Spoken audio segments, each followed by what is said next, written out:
The mayor of Brazil's largest city says its healthcare system is on the brink of collapse after reaching 90% capacity because of the pandemic. Mayor Bruno Covas is warning that all public hospitals in São Paulo will run out of space in 2 weeks. São Paulo has become one of Brazil's worst hit areas with around 3,000 deaths. President Jair Bolsonaro has been criticised for his handling of the escalating crisis. There have been at least 15,000 deaths, more than all other Latin American nations combined. Euan Marshall is a reporter with the Brazilian Report, an English language magazine. He joins us now live from São Paulo. Thank you for your time. Is it inevitable then that the city's hospitals are going to go beyond capacity? What options, if any, are left? Well, it seems like the official line from the municipal government is that, there is no way out. It's a matter of time before the public hospitals are all filled because the curve is increasing and is continuing to increase in São Paulo.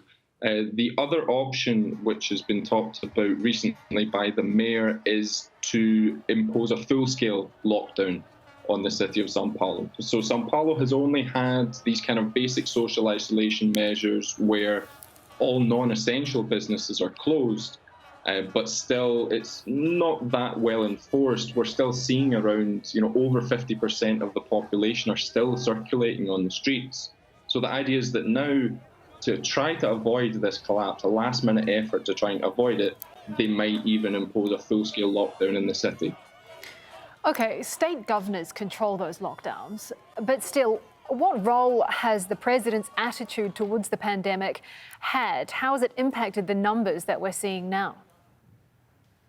Well, as you mentioned, the lockdowns it's a state prerogative, and all of these state governments, a vast majority of these state governments have been in favour of these isolation measures against Jair Bolsonaro, who is kind of urging people to go back to work. He wants the economy to work again.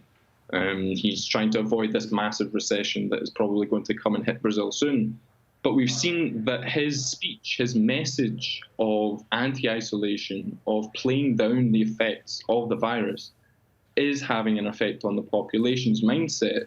As I said, you've got just over 50% of the population of São Paulo are still circulating. They're not obeying the social isolation measures. And that's just in São Paulo. I mean, the whole country as a whole, you've got a lot of people who are still not obeying these measures, thanks to what the president's saying.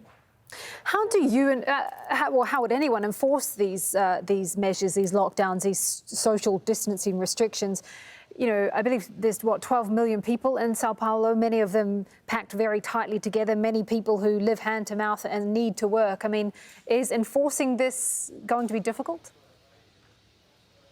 Yeah, well, you can imagine that it would be difficult. First of all, what the city government needs is they need the full cooperation of the state government, because it's the state government that runs the police force, the military police force, which you would believe would be in charge of enforcing the lockdown on the street, as in sending people home, applying fines, closing down businesses which are irregularly open during these isolation measures. But as you mentioned, in a city the size of São Paulo, it's a huge ask. But the idea is that they need to do something, or else, collapse is 2 weeks away.